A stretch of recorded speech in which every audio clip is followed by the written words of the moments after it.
Grüß Sie from Vienna, Austria. Welcome to Opus 14 of Classical Cake, the podcast where we discuss topics relating to Viennese classical music and Austrian culture while enjoying one of Vienna's delicious cakes. I'm your host, Daniel Adam Maltz. If you're new here, welcome. Please subscribe and make sure you visit classicalcake.com for more content. In January 2020, a previously unknown piano piece by Beethoven was discovered among the archives of the Vienna City Hall Library. On February 27, 2020, this piece received its first public performance. I was fortunate enough to attend this exciting event. My guest today is the person who made this discovery, Dr. Jochen Reuter, the editor-in-chief of Wiener Urtext Editions. Dr. Reuter, thank you for joining me. Thank you. Normally, we enjoy a cake and coffee together while we record in my piano studio, but these are strange times and we're recording online. When things are a bit more normal, we'll have Topfenstrudel together. Topfenstrudel is one of my favorite desserts here. This creamy dessert features a light filling made of cheese curds and raisins, all wrapped up in a crisp strudel dough. So, let's dig in. In 2020, we're celebrating the 250th anniversary of Beethoven's birth. So it was fortunate that you made this exciting discovery this year. Can you walk us through how you made this discovery? Yes, I was in the Vienna, or so-called Wien Bibliothek in the Rathaus in Vienna in the music collection in January, and I was looking for another piece, and the reason why I was looking for this piece is my new edition of the complete Beethoven piano pieces I was working on that time. And the piece I was looking for was the Little Andante WOO 211. It is notated on a double sheet of sketches and there on the fourth page. And you can discover it very well because it begins at the beginning of a line and you see the little title Andante written over it, a little bit in the left margin. And I was comparing the autograph manuscript of this little piece for my new edition.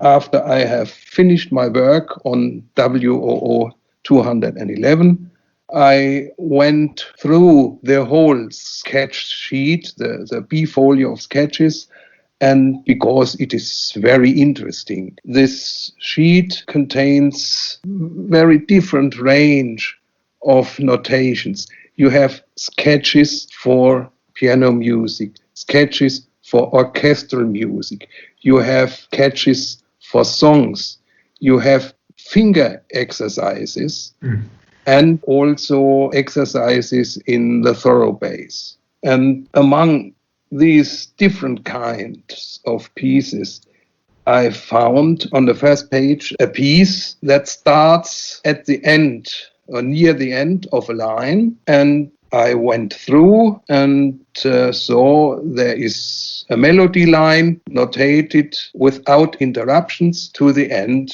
3 lines below, and there was a final chord, and we saw abbreviated notation of a harmony, of an accompaniment for the left hand in the lower stave, and there you can see notated chords, very widespread chords, about a tenth in the spread. And these chords were 1 bar or half bar chords and abbreviation lines for eighth notes. So I have the harmony and I have an idea for the rhythmical realization. Sure. That was the form the piece is represented in this manuscript. Mm-hmm. You have a complete melody and abbreviated accompaniment for the left hand. Right. So the fact that you found this piece on a sheet with all these other sort of segments, you said orchestral music, piano music, exercises, do you think that this is the reason why it was overlooked all of these years? It's just more difficult to see among all of the noise, if you will? Yes, it is difficult or more difficult to see insofar as it is beginning not at the beginning of a line, beginning near the end of a line. And this piece does have no title. Has no title, I see. Yeah. And these sketches, these pages where it was found, were able to date from fairly early work in Beethoven's life, right? This sketch bifolio is known for a longer time, and it is scholarly examined, and we can date it back to the last Bonn years, about 1790 to 1792. Right. Interesting. And so why did you call the piece Ländlerischer Tanz? When you want to publish this piece, you shouldn't publish it without any title. It was possible to say only piano piece, but this was not very specific. So I examined the character of the piece, and some details of the melody, of the rhythm, point out that this piece is some kind of a Ländler, a South German or Austrian dance of that time, and something in the prehistory of the waltz with a very great range of limitations. But Ländler was a good character for this piece, and so I looked for other Ländlers in the oeuvre of Beethoven. And there are two collections of Ländlers under the number WOO11 and 15. They are created in about the year 1800. And these Ländlers are called in their first prints Ländlerischer Tanz. In some details, they are differing to this new discovered piece, but there are certain principles, for instance, in melody and rhythm, which come very close to the idea of an Ländler. And so I decided to borrow this title of the published collections of Ländlers, and I took the title Ländlerischer Tanz. And we know that there are other early Beethoven works where he drew heavily on these folk dance rhythms and things. This was not unheard of. No, you have in the whole oeuvre of Beethoven, he from time to time wrote dances and dance-like pieces. Sure. And so could you briefly explain the character of a Ländler for someone who's never perhaps been exposed to this? Ländler is South German or Austrian folk dance, and you find a definition in the Musikalisches Lexikon by Heinrich Christoph Koch, originating from the year 1802. And Koch wrote, I use an English translation, a Ländler is the melody to a German dance of the same name, which is set in 3/8 time and performed in a moderately fast movement. Its character is skipping joy. Here's an example of a Beethoven Ländler.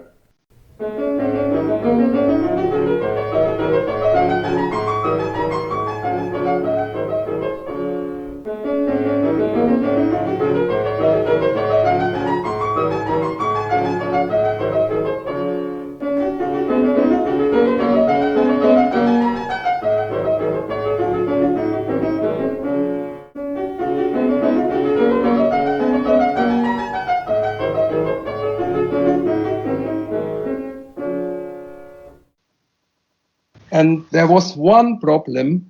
Most of the Ländlers are written in 3/4 time. And Beethoven wrote his piece in 6/8 time. Now you have heard Koch speaks about a 3/8 time, and Beethoven uses 6/8 time, but the rhythmical structure of the piece is so that you can read this 6/8 time as 2/3/8 times. And so you have this rhythmical and metrical structure, which is mentioned in this article by Heinrich Christoph Koch. So as you already mentioned, you wrote that Beethoven notated the melody in full, but the accompaniment of the left hand was left in a shorthand notation, just block chords with three, which of course we can see in other Beethoven manuscripts that he very often was using these shorthand notations. He was constantly trying to save ink and save time. So this is not unheard of. So what was your solution on how to play this accompaniment? I was sure that this accompaniment must be resoluted in a form, in patterns of accompaniment. We have the idea of an eighth note rhythm, and so another point of view was that Beethoven never wrote a sequence of widespread chords like tenths through a whole piece, which is here the case. So I suppose that this is only a shorthand notation for some figures you can accompany the melody. And there are two patterns you can make a resolution of these widespread chords. And one was to play the three chord notes one after the other. And the second was to isolate the bass note first and then play two times the other tones of the chord. And this comes a little bit closer to a way to accompany a waltz, but it is also used in Ländlers. Here's the newly discovered Ländliche Tanz.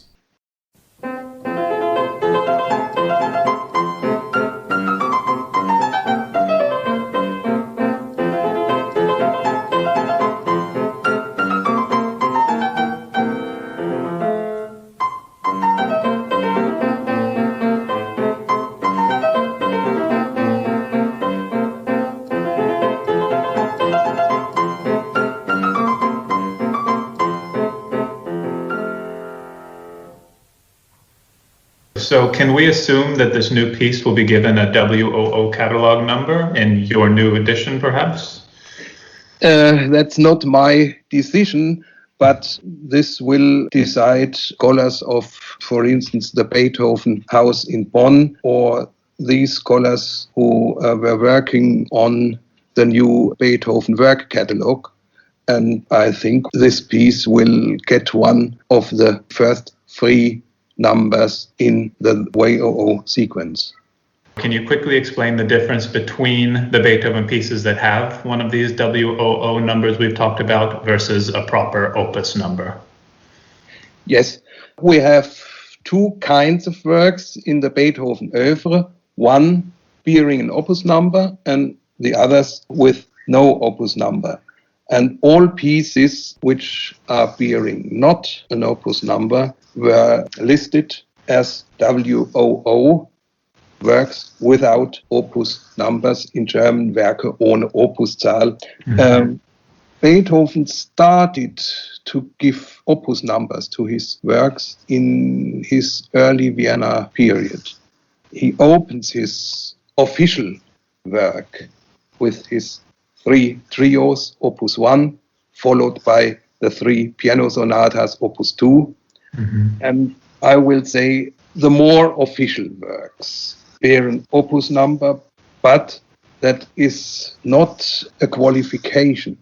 You cannot say the opus number works are good works and the works without opus number are not so good. That is no qualification of the work. For instance, the complete Bonn works, they have no opus numbers. And among them, there are very, very good and very interesting works. For instance, the three so-called Kurfürstensonaten, his first three sonatas Beethoven ever wrote, or some of the early rondos, or, for instance, the piano concerto, WOO4, and some chamber music works. We see then in the Vienna time a lot of works bearing the opus numbers, but there are by chance works which haven't got any opus number. And I will give you an example. When Beethoven was writing his piano sonata in C major, the so-called Waldstein sonata, he first composed a very large middle movement, an andante. And as he was at the final period of his composition, he decided to put this long andante out of the sonata, which was very long, and replace it by a shorter piece, the famous Introduzione.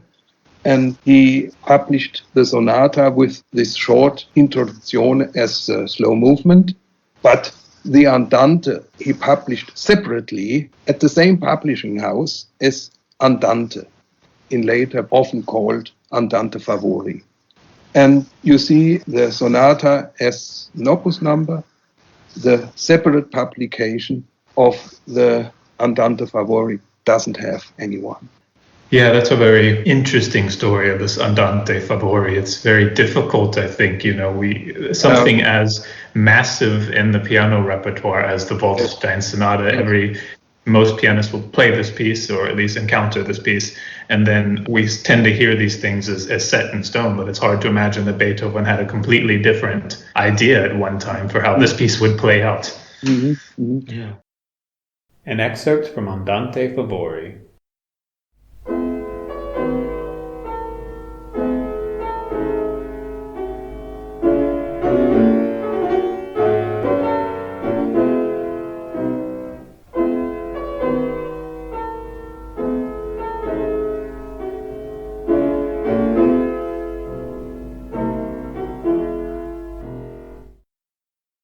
Or, for instance, the 32 variations in C minor, a great work, but Beethoven doesn't give to it an opus number, but it's also published at Beethoven's lifetime, a year after Beethoven had written this piece.